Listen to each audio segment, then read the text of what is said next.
Lahore high court نے smog کے متعلق کیس کی گزشتہ سماعت کا تحریری حکم جاری کر دیا۔ جسٹس شاہد کریم نے گزشتہ سماعت کا 2 صفحات پر مشتمل تحریری حکم جاری کیا۔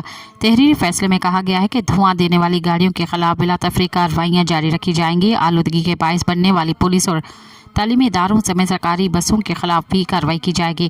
تحریری حکم میں کہا گیا ہے کہ ہاؤسنگ سوسائٹیز میں جاری تعمیرات میں SOPs پر عمل درآمد کو یقینی بنایا جائے۔ پیچھے پارکس کی بحالی درختوں کے متعلق رپورٹس آئندہ سماعت پر پیش کی جائے۔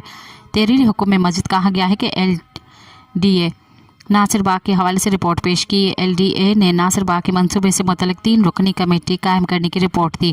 رپورٹ کے مطابق کمیٹی ناصر باغ پروجیکٹ میں اراکین کے ساتھ رابطے اور ناصر باغ پروجیکٹ پر اپنی رائے دے گی۔ کمیٹی آئندہ سماعت پر ناصر باغ کے تحفظ کے لیے کیے گئے اقدامات کی رپورٹس پیش کرے۔